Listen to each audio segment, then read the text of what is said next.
तो इस नए वीडियो में आपका स्वागत है। तो ये हमारा केमिस्ट्री का क्लास 10 का चैप्टर 3 है, धातु एवं अधातु, है ना, यानी metal and non metal.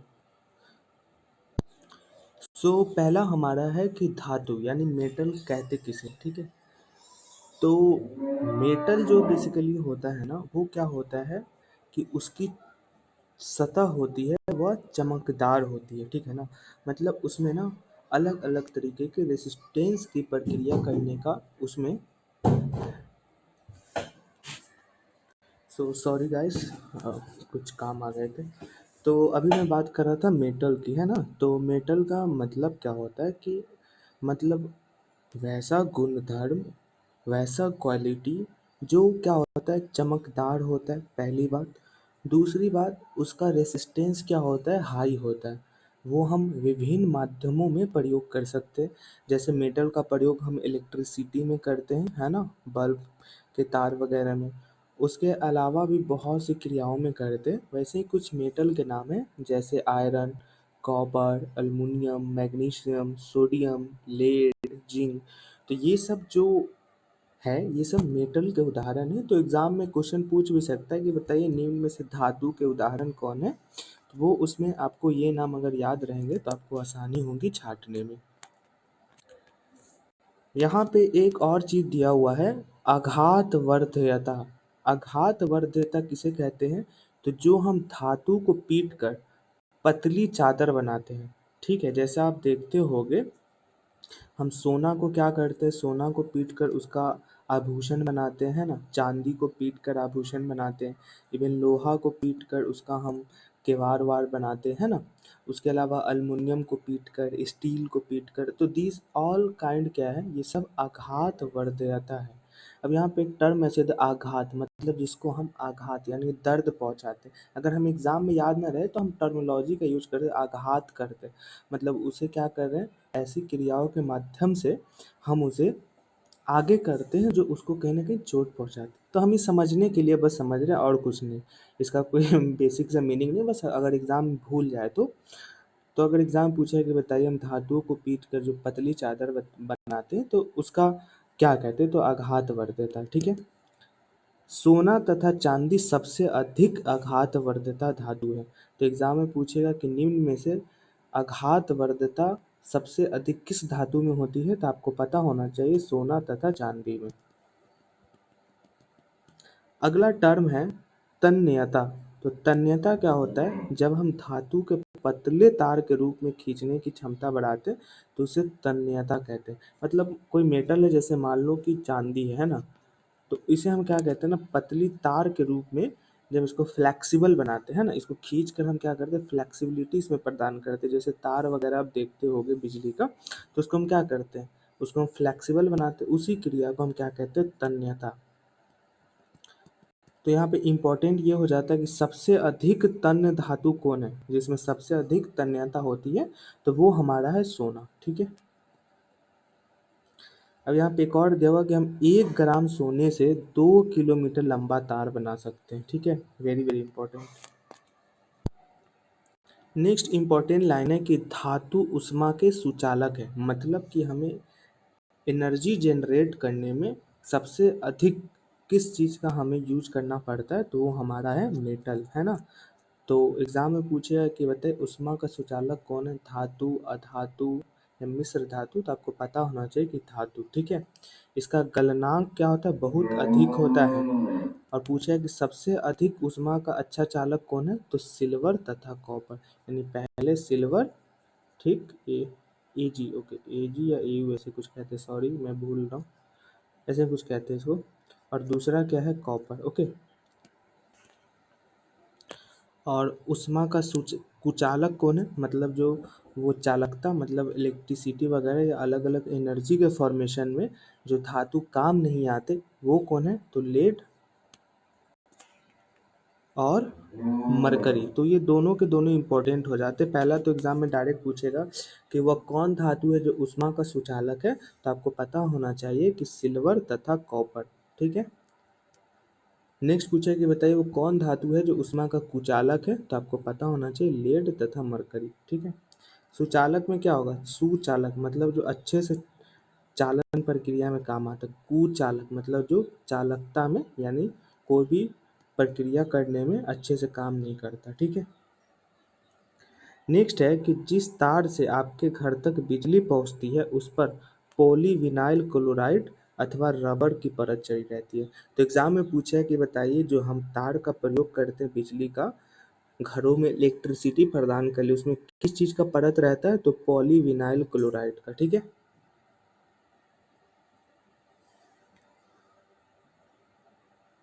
Next हमारा है अधातु, है ना, यानी नॉन मेटल। तो नॉन मेटल कौन होंगे, जैसे carbon, sulphur, iodine, oxygen, hydrogen, ठीक है। ये सब क्या है, अधातु। लेकिन यहाँ पे इम्पोर्टेंट ये है कि ब्रोमीन ऐसी अधातु है जो द्रव अवस्था में होता है। तो एग्जाम में पूछे कि बताइए वो कौन सा अधातु है जो द्रव अवस्था में भी पाया जाता है, तो वो हमारा होगा ब्रोमीन।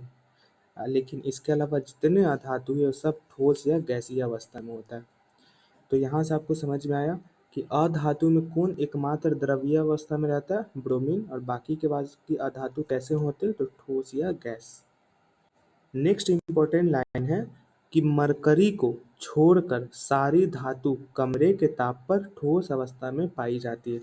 मतलब कि जितने भी मेटल है वो सब के सब अगर हम रूम में टेम्परेचर करते लाते हैं, टेम्परेचर को उसमें हम इंक्लूड करते हैं, तो क्या होगा, सॉलिड फॉर्म में होगा, ठीक है, पहली चीज। लेकिन मरकरी जो है एकमात्र है जो सॉलिड फॉर्म में नहीं रहता। तो एग्जाम में क्या पूछा है कि बताइए वह कौन सा धातु है जो मतलब सॉलिड अवस्था यानी ठोस अवस्था में नहीं पाई जाती है, तो वो है मरकरी, ठीक है। अगला है एक धातु है गैलीलियम और एक है सीजियम। इसका गलनांक इतना कम होता है कि अगर हम इसे हथेली पर रखेंगे तो ये पिघलने लगेगी। तो एग्जाम में पूछ सकता है कि बताइए कि वो कौन सा धातु है जिसको हथेली पर रखने पर पिघलने की क्रिया प्रारंभ हो जाती है, तो वो है गैलियम या सीजियम। नेक्स्ट है आयोडीन अधातु होते हुए भी चमकीला होता है। तो पूछा है कि वह कौन अधातु है जो चमकीला है। अभी हमने पढ़ा कि धातु में ही होता है जो चमकीला होता है जिसका गुण चमक प्रदान करता है, लेकिन अधातु में एकमात्र कौन है, तो वो हमारा आयोडीन है। नेक्स्ट है कार्बन ऐसी अधातु है जो विभिन्न रूपों में विद्यमान रहती है। मतलब कि कार्बन एक ऐसा नॉन मेटल है जो अलग अलग टाइप्स में अलग अलग फॉर्मेशन में भी वो क्या रहता है, विद्यमान रहता है, मतलब उसकी उपस्थिति रहती है। और प्रत्येक रूप को हम क्या कहते हैं, अपरूप कहते हैं, ठीक है। जैसे कार्बन का एक रूप कौन है, अपरूप हीरा, ठीक है।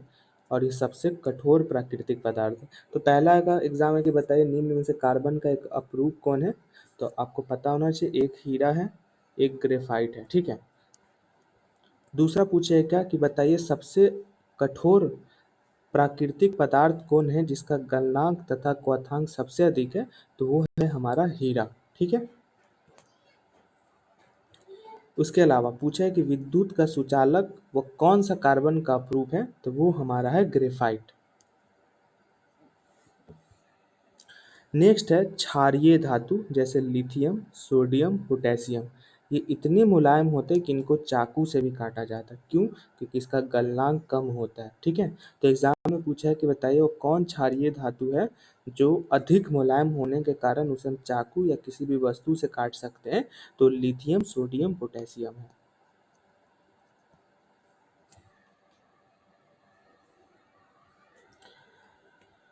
अगला है कि धातुओं का वायु में दहन करने से क्या होता है, तो वायु में चमकदार श्वेत ज्वाला के साथ मैग्नीशियम का दहन होता है। तो एग्जाम में पूछा है कि बताइए वायु में धातुओं का दहन करने पे कौन सा धातु का दहन होता है, तो वो होता है मैग्नीशियम का।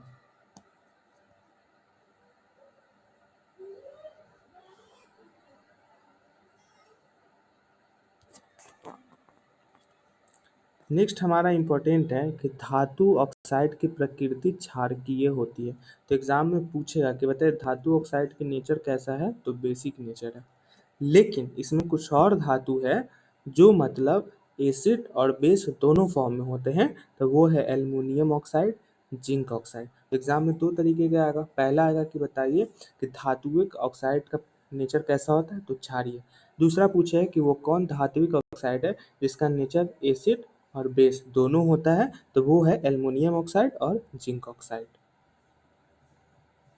और ऐसे को हम क्या कहते हैं, उभयधर्मी ऑक्साइड, जिसमें अम्लीय और क्षारीय दोनों प्रकार का नेचर मिलता है। तो एग्जाम में पूछा कि बताइए जिसमें अम्लीय और क्षारीय दोनों प्रकार का नेचर मिलता है उसे हम क्या कहते हैं, उभयधर्मी ऑक्साइड। नेक्स्ट है कि अधिकांश धातु ऑक्साइड जल में अघुलनशील होते हैं, लेकिन इसमें कुछ है जो घुलते हैं, जैसे सोडियम ऑक्साइड और पोटेशियम ऑक्साइड। तो पूछा है कि बताइए वो कौन सा धात्विक ऑक्साइड है जो जल में घुलनशील है, तो वो हमारा सोडियम और पोटेशियम ऑक्साइड है। ये सब बहुत इंपॉर्टेंट है।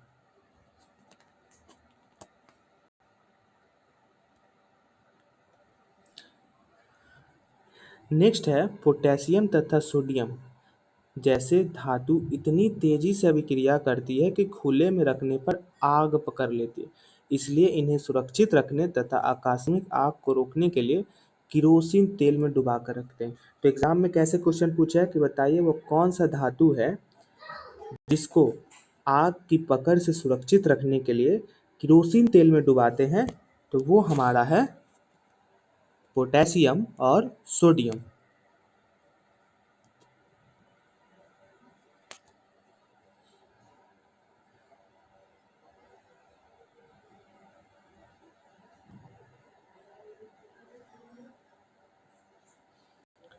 नेक्स्ट इसमें मैं देखता हूँ क्या इम्पोर्टेंट है। देखिए यहाँ पे है मैग्नीशियम, अल्युमिनियम, जिंक और लेड। इन धातुओं पे क्या होता है ना, ऑक्साइड की पतली परत चढ़ाई जाती है। तो एग्जाम में पूछा है कि बताइए वो कौन धात्विक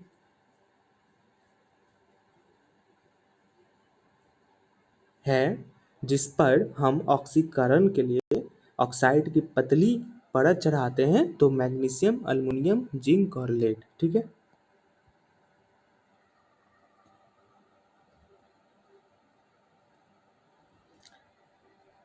अब देखो नेक्स्ट है एनोडीकरण। तो एनोडीकरण क्या है, तो ये एल्युमिनियम पर मोटी ऑक्साइड की परत बनाने की प्रक्रिया है। मतलब कि एल्युमिनियम ऑक्साइड की परत को संरक्षण प्रदान करती है, मतलब उसको संक्षारण से बचाती है। मतलब कि जैसे अगर एल्युमिनियम की क्वालिटी में गिरावट आती है तो उसके लिए हम कौन सा परत चढ़ाते हैं, तो एनोडीकरण। तो एग्जाम में पूछा है कि बताइए हम एल्युमिनियम की क्वालिटी या गुणवत्ता को बचाने के लिए या एल्युमिनियम पे कौन सी परत चढ़ाते हैं उसके संक्षारण से बचाने के लिए, तो एनोडीकरण यानी एनोडाइजिंग।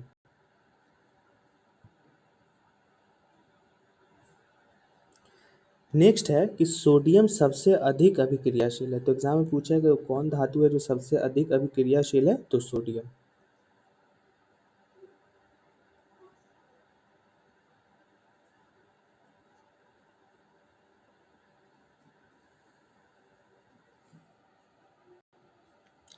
नेक्स्ट है कि कैल्शियम तैरना प्रारंभ करते हैं जब इसके साथ रिएक्शन होता है। तो कैसे करते हैं, तो जब हम हाइड्रोजन गैस के बुलबुले कैल्शियम धातु की सतह पर चिपक जाते हैं।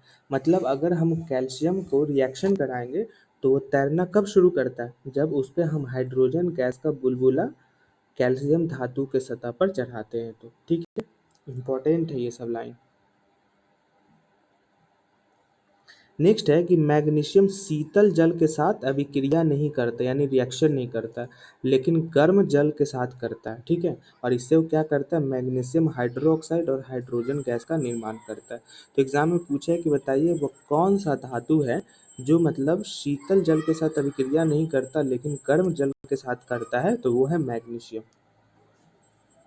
लेकिन वो कौन सा धातु है जो न तो शीतल और न ही गर्म जल के साथ अभिक्रिया करता है, तो वो है अल्युमिनियम, आयरन तथा जिंक। ये तीनों याद रखिएगा।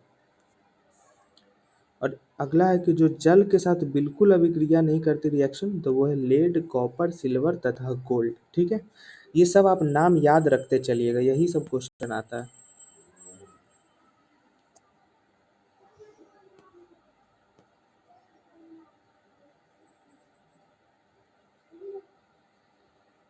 नेक्स्ट यहाँ पे एक टर्म है एक्वा रीजिया, है ना। तो एक्वा रीजिया क्या है, तो ये ना गोल्ड एवं प्लैटिनम को गलाने के लिए समर्थ होते हैं। मतलब पूछे कि वह कौन सा हाइड्रोक्लोरिक एवं सांद्र नाइट्रिक अम्ल का मिश्रण है जो गोल्ड एवं प्लैटिनम को गलाने में समर्थ है, तो वो है एक्वा रेजिया। ठीक है। अब ये देखिए अभिक्रियाशील धातुओं में, तो सबसे अधिक अभिक्रियाशील कौन सा धातु है, तो पोटेशियम है, फिर सोडियम है, फिर calcium, magnesium, aluminium, zinc, iron, lead, hydrogen, copper, silver, gold. सबसे कम कौन है अभिक्रियाशील, तो गोल्ड, फिर सिल्वर। ठीक है ना। तो एग्जाम में पूछेगा कि सबसे अधिक अभिक्रियाशील कौन है, तो पोटेशियम। सबसे कम अभिक्रियाशील कौन है, तो गोल्ड। ठीक है। लेकिन वो ऐसे नहीं पूछेगा, वो क्या दे देगा कि निम्न में से सबसे अधिक क्रियाशील कौन है, दे देगा सोडियम, कैल्शियम, है ना, मैग्नीशियम, फिर दे देगा सोडियम, नाइट्रोजन, पोटेशियम, ऐसे दे देगा, फिर दे देगा पोटेशियम, सोडियम, कैल्शियम, फिर ऐसे करके वो पूछेगा। तो इस तरीके से ये आपको पूरा याद करना है।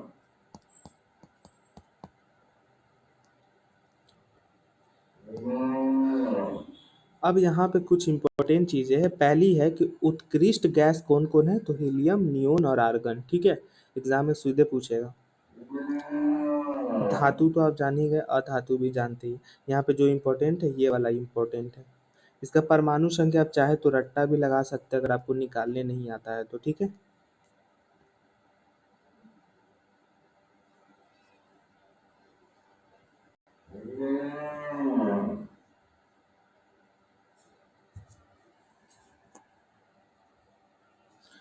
अब यहाँ पे ना कुछ इम्पोर्टेंट चीज दिया हुआ है कि कुछ जो आयनिक यौगिक है उसका गलनांक और क्वथांक कितना होता है। तो NaCl का गलनांक 274 होता है और क्वथांक 1686 होता है। ठीक है। LiCl का कितना होता है, लिथियम क्लोराइड का, तो 887 1600। CaCl2 का 1045 1900। CaO का 2850 3120। ये आप रट्टा मार लेना। ठीक है, इंपॉर्टेंट है। अब यहाँ पे कुछ चीज़ें हैं जो आपको याद रखना है, जैसे कि भौतिक प्रकृति, है ना, यानी फिजिकल नेचर कैसे आप पहचानोगे। तो जैसे धन एवं ऋण आयनों के बीच मजबूत आकर्षण बल के कारण आयनिक ठोस तथा कठोर होते और यह भंगुर होते तथा दाब डालने पर टूट जाते।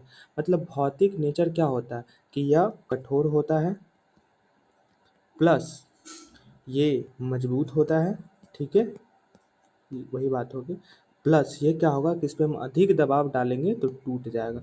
कोई भी मजबूत चीज को अगर हम कस के धक्का देते तो क्या होता है, टूट जाता है। लेकिन जो लचीला रहता है, जो फ्लेक्सिबल रहता है, उसे कितना भी धक्का दो वो टूटेगा नहीं, मुड़ जाएगा, फिर अपने शेप में वापस आ जाएगा। तो भौतिक प्रकृति के बारे में ये गुण आपको याद रखना है, ये एग्जाम में डायरेक्टली पूछेगा।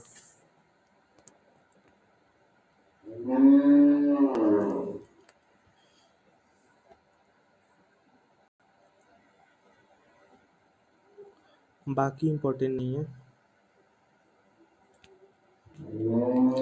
नेक्स्ट है धातुओं की प्राप्ति, यानी हम मेटल को कैसे प्राप्त करते हैं। तो पृथ्वी का जो भूपर्पटी का भाग है वो धातुओं का मुख्य स्रोत है। मतलब पृथ्वी के भूपर्पटी से ही मेटल को प्राप्त करते हैं।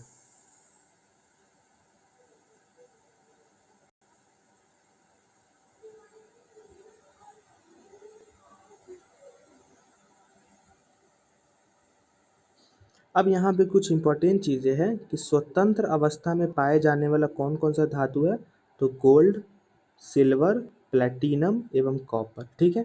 सीधे एग्जाम में पूछा कि निम्न में से कौन सा धातु स्वतंत्र अवस्था में पाई जाती है, तो चारों याद रखना। और कौन संयुक्त अवस्था में, मतलब अलग एक साथ अलग अलग कई धातु मिलकर पाए जाते हैं, तो वो जैसे कॉपर एवं सिल्वर, सल्फाइड एवं ऑक्साइड। मतलब ये संयुक्त अवस्था में मिलेंगे, जहाँ कॉपर रहेगा वहाँ सिल्वर रहेगा, जहाँ सल्फाइड रहेगा वहाँ ऑक्साइड रहेगा। ठीक है।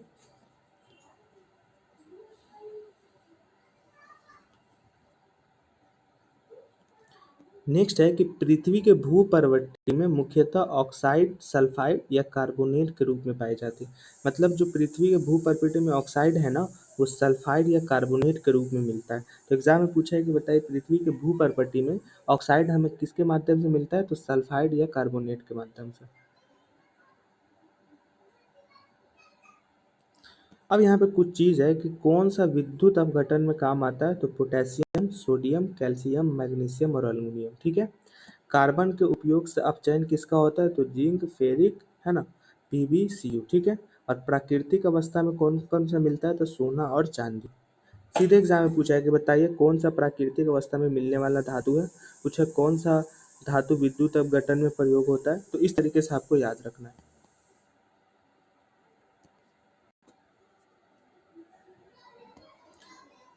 अगला है कि गैंग किसे कहते हैं, तो गैंग जब हम पृथ्वी से खनिज अयस्कों में मिट्टी, रेत आदि जैसी जो अशुद्धियां मिलती है उसे हम गैंग कहते हैं। मतलब कि जब हम धातुओं को खनन के माध्यम से प्राप्त करते हैं ना, तो उसमें जो अशुद्धियां मिलती है, रेत, बालू, मिट्टी, है ना, तो उसे हम क्या कहते हैं, गैंग कहते हैं। धातुओं का निष्कर्षण मतलब धातुओं का खंडन कैसे होता है, तो जब हम वायु में गर्म करते हैं ना धातुओं को, तो वायु में गर्म करने पर ये सबसे पहले मर्क्यूरिक ऑक्साइड में परिवर्तित होता है। तो एग्जाम में पूछा है कि बताइए कि सक्रियता धातुओं का निष्कर्षण वायु में गर्म करने पर सबसे पहले कहाँ परिवर्तित होता है, तो मर्क्यूरिक ऑक्साइड में।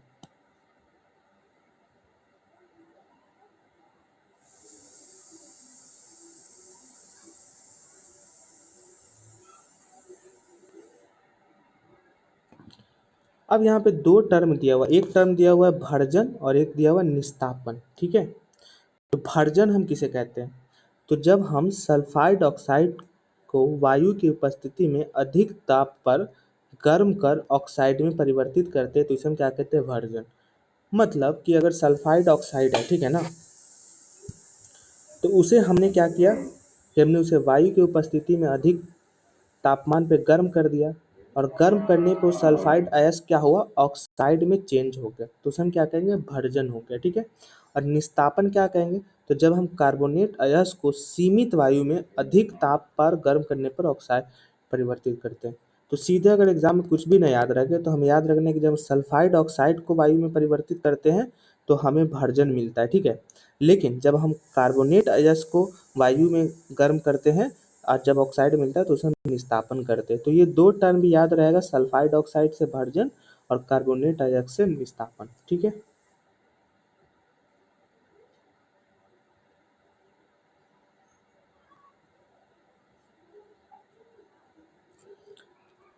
अब नेक्स्ट है कि अपचायक के रूप में हम किसका उपयोग करते हैं और अपचयन के रूप में किसका इस्तेमाल करते हैं, तो हम कार्बन यानी कोयला का उपयोग अपचयन के रूप में करते हैं। सीधे पूछेगा एग्जाम में कि अपचयन के रूप में हम किसका उपयोग करते हैं रिएक्शन के लिए, तो कार्बन यानी कोयला का।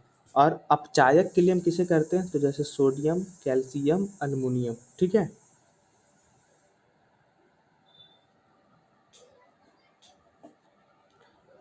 नेक्स्ट है थर्मिट अभिक्रिया। थर्मिट अभिक्रिया क्या होता है, तो जब हम आयरन ऑक्साइड के साथ एल्युमिनियम का अभिक्रिया कर रेल की पटरी एवं मशीनी पुर्जे के दरारों को जोड़ने के लिए करते हैं, तो उसे हम क्या कहते हैं, थर्मिट अभिक्रिया। तो यहाँ पे दो तरीके का क्वेश्चन है। पहला कि रेल की पटरी एवं मशीनी पुर्जे के दरारों को जोड़ने के लिए हम किसका इस्तेमाल करते हैं, तो वो हम करते हैं आयरन ऑक्साइड का और अल्युमिनियम के साथ रिएक्शन करा के। ठीक है, पहला क्वेश्चन बना। नेक्स्ट पूछा कि थर्मिट अभिक्रिया किसे कहते हैं, तो जब हम आयरन ऑक्साइड को अल्युमिनियम के साथ उपयोग कर रेल की मशीनी पुर्जा में उपयोग में लाते हैं, तो उसे हम थर्मिट अभिक्रिया कहते हैं।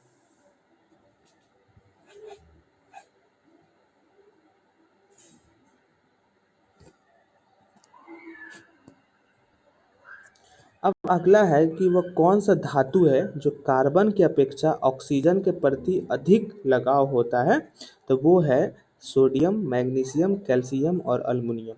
तो एग्जाम में पूछा है कि बताइए निम्न में से वह कौन धातु है जो कार्बन की अपेक्षा ऑक्सीजन से ज़्यादा आकर्षित है, तो सोडियम, मैग्नीशियम, कैल्शियम और अल्युमिनियम। नेक्स्ट है कैथोड। कैथोड क्या होता है, तो ऋण आवेशित इलेक्ट्रोड पर धातु निक्षेपित होती है। और एनोड क्या होता है, तो धन आवेशित पर क्लोरीन मुक्त होता है। इसका मतलब कि कैथोड क्या है, ऋण है, मतलब कैथोड निगेटिव है, और एनोड क्या है, पॉजिटिव है। तो कैथोड पे क्या होगा, मेटल अपेक्षित होगा, ठीक है, और एनोड पे क्या होगा, क्लोरीन मुक्त होगा, ठीक है। दोनों का दोनों आप याद रखें, ये है इसका फॉर्मेशन।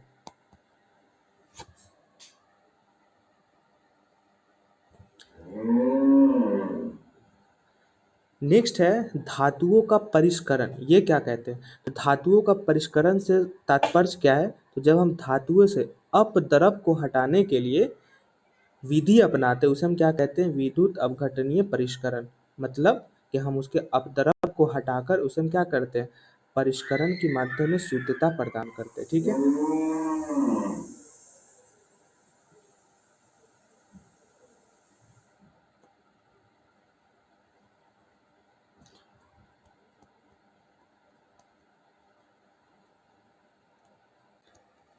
नेक्स्ट हमारा है संक्षारण। तो हमने बताया संक्षारण का मतलब क्या होता है?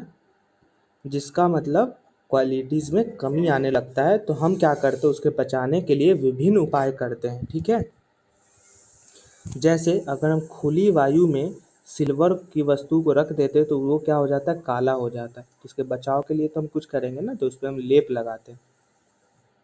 और ऐसा ये क्यों काला हो जाता है? तो क्योंकि ये सल्फर के साथ अभिक्रिया कर लेता है। तो एग्जाम में पूछा है कि बताइए सिल्वर की वस्तुएं हवा में काली क्यों हो जाती है? क्योंकि वह सल्फर के साथ ऑक्सीजन करके उस पे सिल्वर सल्फाइड का परत बना लेता है, ठीक है।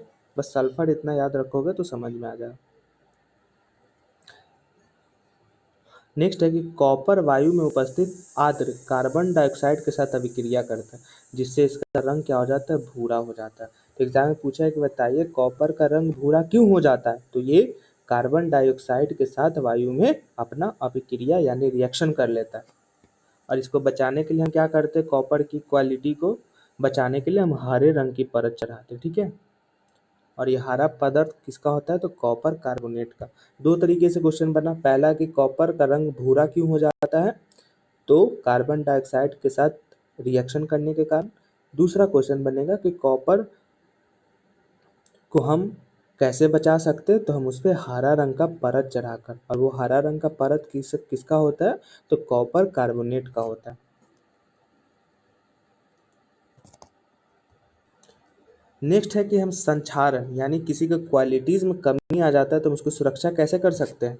तो पेंट करके, तेल लगाकर, ग्रीज लगाकर, यश दलोपन यानी लोहे की वस्तुओं पर जस्ते की परत चढ़ाकर, क्रीमियम लेपन कर, एनोडीकरण करके, जैसे हमने बनाया एनोडीकरण किसमें होता है? एल्युमिनियम के लिए। मिश्र धातु बनाकर। तो एग्जाम में सीधे बनेगा कि निम्न में से संक्षारण की सुरक्षा के लिए कौन कौन से उपाय हैं? तो ये सब आपको पता होना चाहिए। नेक्स्ट है लोहे एवं इस्पात को जंग से सुरक्षित रखने के लिए उन पर जस्ते यानी जिंक की पतली परत चढ़ाते हैं, और इसे हम क्या कहते हैं? यश दलेपन कहते हैं। तो एग्जाम में पूछा है कि यश दलेपन विधि किससे संबंधित है? तो ये लोहे एवं इस्पात को जंग से बचाने के लिए जो हम परत चढ़ाते हैं जिंक का, तो उसे हम क्या कहते हैं? यश दलेपन। पहला क्वेश्चन बना। दूसरा बनेगा कि लोहे एवं इस्पात को जो जंग लगता है तो उससे बचने के लिए हम किसका परत लगाते हैं? तो हम जस्ते यानी जिंक का परत चढ़ाते हैं, ठीक है।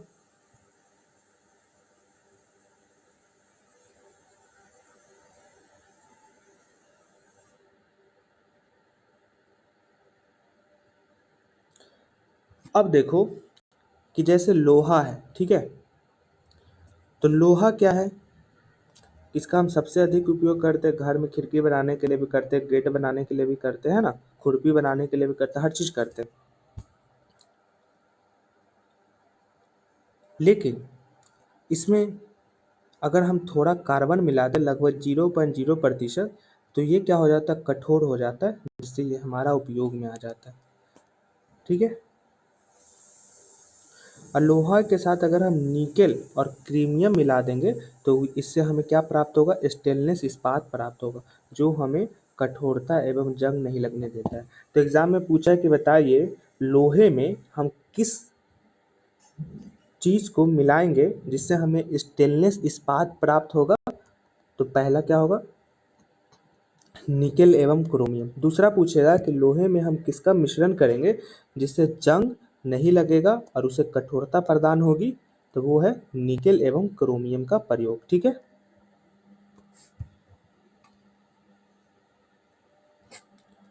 नेक्स्ट इंपॉर्टेंट चीज़ है कि शुद्ध सोने कितना होता है, 24 कैरेट का होता है, और ये क्या होता है, नर्म होता है, मतलब इसे आप खींचोगे तो टूट जाएगा। तो हम शुद्ध सोने का प्रयोग अपने जीवन में नहीं करते, ठीक है।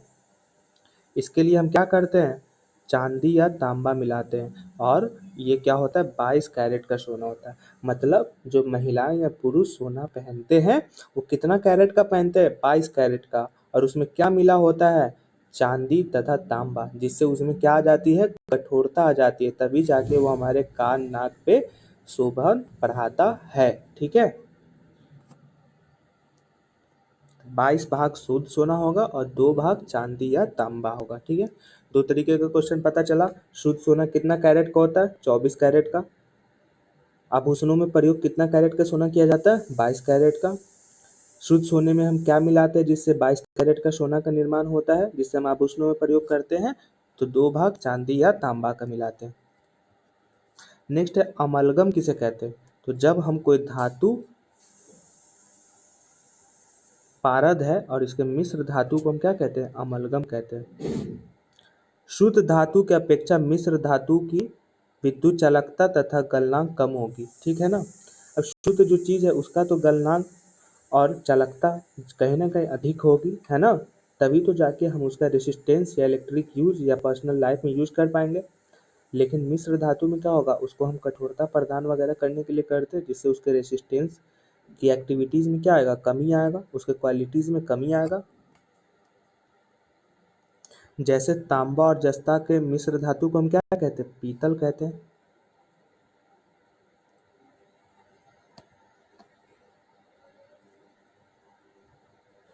और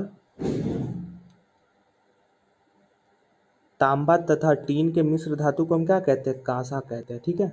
दो पता चला ना, तांबा एवं जस्ता प्लस पीतल, ठीक है।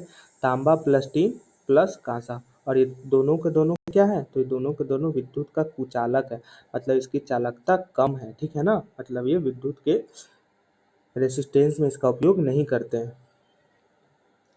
अब यहाँ पे देखिए कि प्राचीन भारतीय धातु कर्म का चमत्कार। लगभग 400 ईसा पूर्व भारत के लौह कर्मियों ने दिल्ली में कुतुब मीनार के पास एक लौह स्तंभ बनाया। उन्हें जंग से पिटवा लोहे को बचाने के लिए एक विधि विकसित की, और ये विधि क्या था, तो इसमें मैग्नेटिक ऑक्साइड की पतली परत चढ़ाई गई। मतलब एग्जाम में पूछा है कि जो लौह स्तंभ है उसको बचाने के लिए हम किस विधि का प्रयोग करके उसकी जंग रोधकता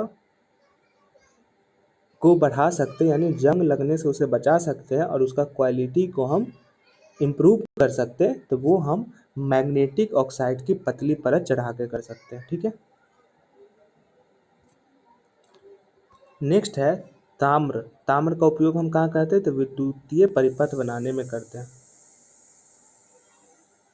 और सीसा एवं टीन का उपयोग हम कहाँ करते हैं, सीसा एवं टीन का मिश्र धातु क्या है, सोल्डर है। तीन मिश्र धातु अभी तक हमने पढ़ा, ठीक है।